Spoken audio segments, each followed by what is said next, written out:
आपने देखा होगा कि जो गुरपतवंत सिंह पन्नू एक खालिस्तानी आतंकवादी है जो अमेरिका में बैठा है, ये नीच आदमी ने हाल ही में भारत की सरकार के ऊपर एक केस ठोका है और केस ठोक के ये बोला है कि जो भारत के नेशनल सिक्योरिटी एडवाइज़र, रॉ का चीफ और बाकी जो अन्य लोग हैं, इनको अमेरिका की अदालत में पेश किया जाए क्योंकि इन्होंने मेरे को अमेरिका में मारने की कोशिश की है।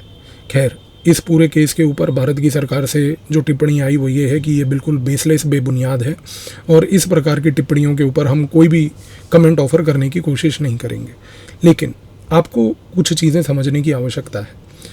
जो ये अमेरिका है, कनाडा है, ब्रिटेन है, पाकिस्तान है, इन 4 देशों का आफ्टर ऑल खालिस्तान को लेके इन्होंने जो प्लेबुक बना रखी है, एक टूल किट बना रखा है, वो क्या है? आज के इस वीडियो में इस पूरे टूल किट को समझने की कोशिश करते हैं। इन लोगों ने खास करके अमेरिका, कनाडा, ब्रिटेन, पाकिस्तान, ये 4 नीच लोग जो हैं, इन लोगों को समझने की कोशिश कीजिए कि इन्होंने एक रणनीति के तहत कुछ कदम उठाए। क्या कदम उठाए? सबसे पहले इन्होंने ये देखा है कि भाई ये जो पंजाब से हमारे यहाँ से सिख पॉपुलेशन हर दूसरे दिन उठ के जो कनाडा भाग जाती है असाइलम लेने, नौकरियाँ करने, सेटल आउट होने, इन लोगों के साथ क्या किया जाए। अब इनका जो टूल किट है उसमें क्या होता है कि सबसे पहले अमेरिका और ख़ास करके कनाडा और ब्रिटेन, इन 3 देशों ने, पाकिस्तान तो चलिए उसकी ज़्यादा बात ना ही करें, अच्छा है क्योंकि बात करने लायक ही नहीं है वो, लेकिन अगर हम बात करें अमेरिका, कनाडा और ब्रिटेन की, इन्होंने सबसे पहले ये किया कि चंद चुनिंदा सिखों को इन्होंने आइडेंटिफाई किया। इन चुनिंदा सिखों को आइडेंटिफाई करने के बाद इन्होंने एक संगठन बनाया। सबसे पहला संगठन इन्होंने 2007 में रीसेंट टाइम्स में बनाया और उस संगठन का नाम रखा सिख फॉर जस्टिस। उसका लीडरशिप दिया एक व्यक्ति को जिसका नाम है गुरपतवंत सिंह पन्नू। अब हुआ ये है कि ये जितने भी सिखों को मोबिलाइज़ करते हैं कनाडा में, अमेरिका में, ब्रिटेन में, इन चुनिंदा सिखों को मोबिलाइज़ करके गुरपतवंत सिंह पन्नू की लीडरशिप के अंडर ये क्या करते हैं कि उनके थ्रू वोकल प्रोटेस्ट करवाते हैं, ऑनलाइन रेडिकलाइजेशन करवाते हैं, इंस्टाग्राम पे पेजेस बनवाकर प्रो खालिस्तान स्लोगन्स बुलवाते हैं। अच्छा, ये सिर्फ यही नहीं रुकते, इन लोगों को सपोर्ट मिलता है इन देशों की इंटेलिजेंस एजेंसीज़ के थ्रू। ब्रिटिश की MI5, कनाडा की कैनेडियन नेशनल इंटेलिजेंस, अमेरिका की CIA। ये क्या करती हैं कि इन सारे लोगों को पन्नू की लीडरशिप में प्रोटेस्ट करने के लिए इनके प्रोटेस्ट को ऑर्गेनाइज करवाती हैं। सैन फ्रांसिस्को में प्रोटेस्ट हुए, सरी में प्रोटेस्ट हुए, कनाडा में, लंदन में प्रोटेस्ट हुए, इनको प्रोटेस्ट के लिए पैसा देती है। अब क्या होता है, अब आप देखिए कि चुनिंदा लोग, इनको आइडेंटिफाई किया, रेडिकलाइज किया, ब्रेन वॉश किया, इनके थ्रू ऑनलाइन रेडिकलाइजेशन कराई। उन ऑनलाइन रेडिकलाइजेशन के बाद उन मैसेजेस को भारत में, पंजाब में इधर उधर पोर्ट्रे करवाया। इसके साथ साथ दूसरी चीज़ ये है कि कनाडा ने खास करके एक बड़ा महत्वपूर्ण काम ये किया है कि उन्होंने एक संस्था बनाई है, पोएटिक जस्टिस फाउंडेशन। ये पोएटिक जस्टिस फाउंडेशन वहाँ की न्यू डेमोक्रेटिक पार्टी का जो लीडर है जगमीत सिंह जिम्मी, उसके बेसिकली बड़ी क्लोज एक लेडी है जिसका नाम है अनीता लाल, उसके साथ मिलकर ये पोएटिक जस्टिस फाउंडेशन बनाई। अब इन्होंने 2010-11 से एक और काम शुरू ये कर दिया कि पोएटिक जस्टिस फाउंडेशन के थ्रू इन्होंने बेसिकली पंजाब के अंदर पूरी म्यूज़िक इंडस्ट्री को हाईजैक कर लिया। अब देखिए, म्यूज़िक इंडस्ट्री को हाईजैक करना इसलिए आवश्यक है क्योंकि आज की डेट में जिस प्रकार का म्यूज़िक चल रहा है उस म्यूज़िक को कौन सुनता है? ज़्यादातर यूथ सुनते हैं। अब जैसे हमारे यहाँ टुच्चे सिंगर्स हैं, बादशाह जैसे, जो भारी भारी कपड़े पहन के बेवकूफ़ों जैसी आवाज़ में बात करते हैं, उन लोगों के अगर आप गानों को कभी सुने, आपको लगता है कि जो कोई ओरिजिनल पुराना पंजाबी आदमी होगा जो पंजाबी संस्कृति से जुड़ा हुआ है, वो बंदा इस प्रकार के गाने कभी सुनेगा? वो इन प्रकार के गानों पर कभी, मतलब बोलना नहीं चाहिए लेकिन थूकेगा भी नहीं। आप चीज़ को समझिए। अब इन्होंने पोएटिक जस्टिस फाउंडेशन जैसी संस्था बनाकर पूरी म्यूज़िक इंडस्ट्री को हाईजैक कर लिया। अब ये गाने बनाते हैं वायलेंस वाले, ड्रग्स वाले, शोशाबाजी वाले, जिसमें भरपूर वायलेंस, भरपूर ड्रग्स, आर्म्स, एमुनिशन, असला, ये सब चीज़ें दिखाई जाए और फिर इन गानों को पॉपुलराइज कराने में बहुत मदद करते हैं। आप टूल किट समझ रहे हैं? चुनिंदा लोग वो रेडिकलाइजेशन कर रहे हैं ऑनलाइन लेवल पर, इंस्टाग्राम, फेसबुक, टेलीग्राम, इन जगहों पर रेडिकल मैसेजेस भेज रहे हैं। यहाँ पर गानों के थ्रू पंजाब के यूथ को उकसाया जा रहा है। यूथ जो है इस प्रकार के घटिया अजीब प्रकार के गानों के अंदर जो है वो बेसिकली एकदम नशेड़िया टाइप होता जा रहा है। साथ साथ पाकिस्तान को क्या बोल रखा है कि भाई क्योंकि पॉपुलेशन जो है पंजाब की वो अभी भी ट्रॉमा से 1984 के बाहर नहीं आ पाई, और क्योंकि सरकार ने भी कोई कदम नहीं उठाया 84 के दंगों के बाद उस पर्टिकुलर इंसिडेंट का क्लोजर करने के लिए, तो आज की डेट में पॉपुलेशन को ड्रग एडिक्ट बनाओ। तो 1995 से लगभग ये मुहिम चल रही है पाकिस्तान की भी, जब वो ड्रग एडिक्ट बनाया जा रहा है। तो आप देखिए कि जो पूरे पंजाब है उसके अंदर एक बड़ा ज़बरदस्त कॉकटेल बना हुआ है। एक तो ऑनलाइन रेडिकलाइजेशन कैंपेन हो रही है, साथ ही में ऑनलाइन रेडिकलाइजेशन के म्यूज़िक इंडस्ट्री लोगों को उकसा रही है, और तीसरी सबसे बड़ी चीज़ है कि वहाँ पर एक प्रकार का ड्रग इकोनॉमी क्रिएट कर दिया गया है।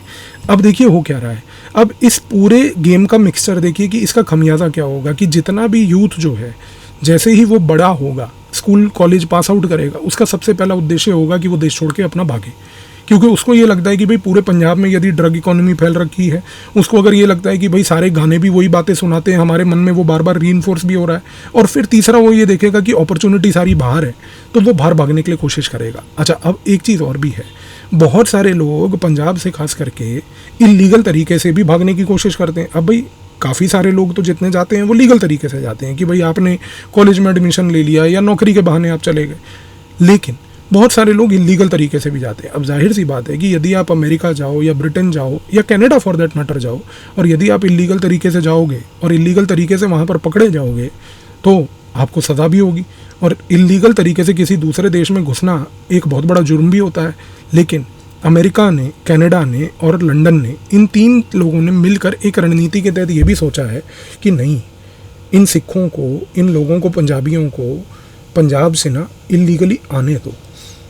उनको आने इसलिए दो क्योंकि यदि ये लोग यहाँ पर आएंगे फिर हमारे लिए ये बहुत बड़े एसेट बन जाएंगे, क्योंकि यदि ये लोग यहाँ पर आएंगे इलीगल तरीके से तो हम इनको बोलेंगे कि आपने तो बहुत बड़ा जुर्म किया है, अब आपको सज़ा मिलेगी, अब या तो आप सज़ा लीजिए या फिर हमारे लिए काम कीजिए। तो मैंने जो अभी आपको वीडियो के स्टार्टिंग में बोला था कि ये लोग चुनिंदा लोगों को आइडेंटिफाई करते हैं, समझने की कोशिश कीजिए। ये जो चुनिंदा लोग आइडेंटिफाई होते हैं ना ये हरकतें करने के लिए, उसमें से एक बहुत बड़ा वर्ग ये लोगों का है जो इलीगली गए हैं। इलीगली जाकर ये अपने प्रेजेंस को जस्टिफाई करने के लिए अब उन इंटेलिजेंस एजेंसीज़ के बिहाफ पर वहाँ पर ये बैठ के खालिस्तान का नैरेटिव चला रहे हैं। दूसरा, इन लोगों ने एक काम और किया है, कनाडा ने, अमेरिका ने और ख़ास करके ब्रिटेन ने, इन तीनों देशों ने सिखों के जितने भी विदेश लेवल पर गुरुद्वारे हैं उन गुरुद्वारों के अंदर इन्होंने अपना कंट्रोल बनाने की कोशिश की है अपनी इंटेलिजेंस एजेंसीज़ के थ्रू। अब उसमें क्या करा है इन्होंने गुरुद्वारों को आइडेंटिफाई करके, जो गुरुद्वारे के हेड होते हैं उन हेड्स को आइडेंटिफाई करके उन गुरुद्वारों में रेडिकल कैंपेन चलवाने की कोशिश की है। मैं एक उदाहरण देता हूँ, कनाडा में सरी में एक बड़ा महत्वपूर्ण व्यक्ति है, उस व्यक्ति का नाम है प्रवकार सिंह दुलाई। ये जो प्रवकार सिंह दुलाई है, ये व्यक्ति जो है दशमेश साहिब गुरुद्वारा सरी का जो है उसका हेड है, और पिछले कई सालों से ये व्यक्ति जो है दुलाई, ये व्यक्ति दो लोगों को, तलविंदर सिंह परमार जो कि बेसिकली कनिष्का बॉम्बिंग का एक कॉन्विक्ट था, और दूसरा जर्नैल सिंह भिंद्रावाला, इन लोगों को गुरुद्वारे के अंदर ग्लोरीफाई करता है और गुरुद्वारे के अंदर ग्लोरीफाई करके स्पीचें देता है, जिससे कि जो यूथ है जो जा रहा है यहाँ से वो और उकसे। तो अब आप टूल किट समझ रहे हैं कि आप यहाँ पर भी उकसाइए, उनको ले जाकर वहाँ पर भी गुरुद्वारों के थ्रू रेडिकलाइज करवाइए। और सबसे बड़ी बात, इस पूरे गेम से ये करना क्या चाहते हैं, इनका उद्देश्य ये रहता है कि हम सिख कम्युनिटी के अंदर जो बाहर रह रही है खास के, उनके मन में एक फियर पैदा कर दें। क्योंकि जब हम बात करेंगे खालिस्तान की, जब हम बात करेंगे सेपरेटिज्म की, जब हम बात करेंगे कि भाई भारत में वायलेंस करके खालिस्तान अचीव करेंगे, तो जाहिर सी बात है ना, सारे सिख तो आपका समर्थन नहीं करेंगे। जब आपके सारे सिख समर्थन नहीं करेंगे, और अगर आप उनमें से कोई एक सिख अपोज करता है, तो उस सिख जो अपोज कर रहा है उसके मन में डर तो आएगा कि भैया मैं तो एक तो विदेशी लैंड में रह रहा हूँ, अपने देश से दूर रह रहा हूँ, ऊपर से मैं खालिस्तान का अगर एजेंडा सपोर्ट नहीं कर रहा हूँ तो यहाँ पर ये लोग मुझे डराएंगे, मारने की भी कोशिश करेंगे। और एक पॉइंट तक तो इन्होंने इस डर को फैलाने के लिए मारने का भी सहारा लिया है। मैं आपको एक उदाहरण देता हूँ, एक व्यक्ति है, उसका नाम था रिपू दमन सिंह मलिक, पुराना खालिस्तानी था, खालिस्तान के कॉज को सिंपथाइज करता था, लेकिन इस व्यक्ति ने अपनी गलती को एक्सेप्ट करके उस पूरे खालिस्तानी एजेंडे को छोड़ दिया। इसके बाद रिपू दमन सिंह मलिक ने घूम घूम कर हर जगह ये बात करी कि खालिस्तान हमें नहीं चाहिए, ये सब एक कैंपेन है, ये इंटेलिजेंस एजेंसीज की तरफ से जो किया गया एक फॉल्ट लाइन है भारत की जिसको ये एक्सप्लोट कर रहे हैं। उस केस में क्या हुआ कि जब रिपुदमन सिंह मलिक ने अपने ही खालिस्तानी सिंपथाइजर्स के खिलाफ बात करना शुरू कर दी, इन खालिस्तानी सिंपथाइजर्स ने इंटेलिजेंस एजेंसीज की मदद लेके रिपुदमन सिंह मलिक को 2022 में मार गिराया। अब देखिए कि अगर रिपुदमन सिंह मलिक एक एक्स फॉर्मर खालिस्तानी टेररिस्ट अगर अपना पूरा थॉट प्रोसेस बदल के खालिस्तान के खिलाफ बात करता है, उस केस में ये लोगों ने उसको मरवा दिया। अब जैसे ही उसको मरवाया, एक चीज़ तो तय हो गई ना सर, कि जो वहाँ के बाकी सिख रह रहे थे उनके मन में फिर से एक डर पैदा हो गया। अब या तो वो चुप बैठेंगे या खालिस्तान का समर्थन करेंगे। तो टूल किट ये चल रहा है कि आज की डेट में इन लोगों ने खालिस्तान को एक फॉल्ट लाइन बना लिया है। ये इनकरेज कर रहे हैं इलीगल तरीके से माइग्रेशन को, ये इनकरेज कर रहे हैं गुरुद्वारों में रेडिकलाइजेशन को, ये इनकरेज कर रहे हैं ऑनलाइन रेडिकलाइजेशन को, ये इनकरेज कर रहे हैं इस पर्टिकुलर पॉइंट को भी कि कल को जितनी पॉसिबिलिटी हो पाए भारत के अंदर एक नफरत की राजनीति और हिंदू सिख के बीच में एक डिवाइड पैदा हो जाए।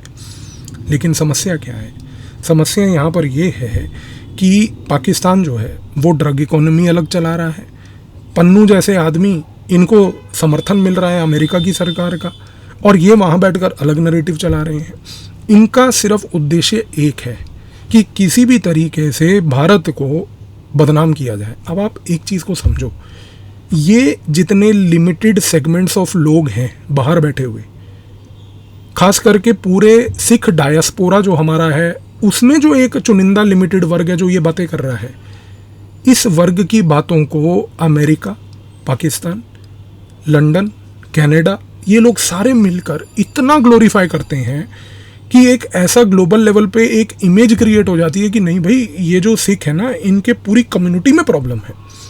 सर, सिख कम्युनिटी को आज की डेट में कोई प्रॉब्लम नहीं है। एक सर्वे था पीयू सेंटर का, ये पीयू सेंटर का सर्वे 2 साल पहले हुआ था। इस सर्वे ने पंजाब में घर घर जाके, गली गली जाके लोगों से पूछा था क्या आपको खालिस्तान चाहिए। 80 से ज़्यादा प्रतिशत लोगों ने बोला कि ये शब्द हम सुनना नहीं चाहते। 20% लोगों ने बोला हमें इससे कोई लेन देन नहीं है। लेकिन दिक्कत क्या है?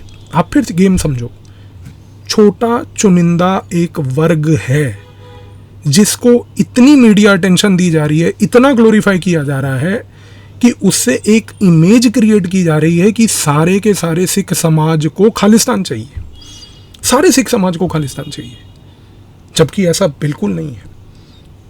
इसकी वजह से भारत को बदनाम करना, हिंदू सिखों के बीच में नफरत पैदा करना, उस नफरत की राजनीति में अपनी कूटनीति ढूंढना, ये लोग आज की डेट में ये काम कर रहे हैं। पन्नू ने ये केस जो फाइल किया, इसका टाइमिंग देखो। भारत के प्रधानमंत्री का विजिट अमेरिका में है, अमेरिका की विजिट से 2 दिन पहले केस फाइल कर दिया। तेरे को केस फाइल करना था, तेरे को यही टाइम मिला था। आप जब ऐसी हरकत करते हो ना सर, तो उससे पूरा एजेंडा क्लियर हो जाता है कि आप किसके पेरोल पे काम कर रहे हो। अब इस कॉन्टेक्स्ट में समस्या ये आती है कि हमें करना क्या है। देखिए, आज एक चीज़ तो तय है, हिंदू का और सिख का जो बॉन्ड है, सनातनी और सिख का जो बॉन्ड है, कोई ताकत इसको तोड़ नहीं सकती। और अगर अमेरिका ये बात सोच रहा है, कनाडा यदि ये बात सोच रहा है, तो वो बहुत बड़े भुलेखे में है कि वो सनातनियों और सिखों का जो एक प्यार और एक बॉन्ड है उसको तोड़ पाएगी। लेकिन दिक्कत यहाँ पर ये आती है कि जो भारत की सरकार है, इसके पास इस पूरे जो अमेरिका, ब्रिटेन, पाकिस्तान और कनाडा का जो नैरेटिव है, इसको लेके ना कोई काउंटर नैरेटिव नहीं है। अब सवाल ये उठता है कि सर हम काउंटर नैरेटिव कैसे बनाएं।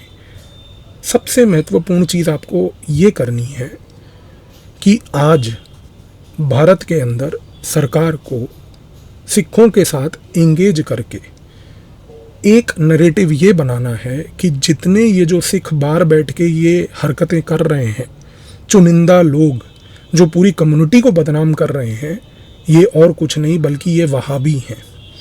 इनको बदनाम करो। सबसे पहले जो आज की डेट में खालिस्तान की बात करे उसको बोलो तू वहाबी सिख है। वहाबी शब्द जो है ना सर, एक प्रकार की गाली है, क्योंकि मुसलमानों में अगर आज की डेट में आप किसी को बोल दो ना कि तू वहाबी मुसलमान है, बुरा मान जाते हैं। इनको बोलो क्योंकि तुम तो वहाबी हो, रेडिकल हो, तुम्हारे थॉट को कोई नहीं मानने वाला, पहली बात। दूसरी सबसे बड़ी चीज़ ये करनी है कि सिख समाज के लीडरों के साथ, खास करके जो गुरुद्वारा के लीडर्स हैं, हमारे सिख समाज के पॉलिटिशियंस नहीं, वो किसी काम के नहीं हैं, एक प्रकार के नीच से नीच लोग हैं वो, माफ़ कीजिएगा इस प्रकार की लैंग्वेज के, लेकिन उन्होंने जितना बेड़ा गर्क सिख समाज का किया किसी और ने नहीं किया होगा। सिख गुरुद्वारों के जो लोग हैं उनके साथ एक एंगेजमेंट बनाकर पूरे सिख समाज के थ्रू एक काउंटर मैसेज देना कि हमें किसी प्रकार का कोई खालिस्तान से समर्थन नहीं, और सनातनी खालिस्तान ये सब जो बातें हैं ये सब बेबुनियाद हैं। हिंदू और सिख का जो बॉन्ड है इसको कोई नहीं तोड़ सकता। तीसरा, भारत की रिसर्च एंड एनालिसिस विंग को ये बात समझनी है और बड़े महत्वपूर्ण तरीके से समझ के ये इंश्योर करना है कि जो कनाडा खास करके है, यदि आज की डेट में वो भारत के अंदर इस प्रकार के सेपरेटिज्म, सेसेशनिज्म, खालिस्तान वाले को प्रमोट कर रहा है, तो हमें भी उसकी टेरिटरी में जाकर कुछ करना होगा। और जहाँ तक भारत की रॉ का सवाल है, एक चीज़ मैं आपको ज़रूर अश्योर कर सकता हूँ कि भारत की रॉ ने कनाडा के अंदर एक फॉल्ट लाइन आइडेंटिफाई कर ली है, और वो फॉल्ट लाइन ये है कि कनाडा के अंदर जो क्यूबेक है, वहाँ पर क्यूबेक प्रोविंस में एक पॉलिटिकल पार्टी है। उस पॉलिटिकल पार्टी का नाम है ब्लॉक क्यूबेकॉइस। ब्लॉक क्यूबेकॉइस नाम की ये जो पार्टी है ना, क्यूबेक में, इसको आज की डेट में लीड करते हैं क्यूबेक में रहने वाले फ्रेंच भाषा को बोलने वाले फ्रेंच कैनेडियंस।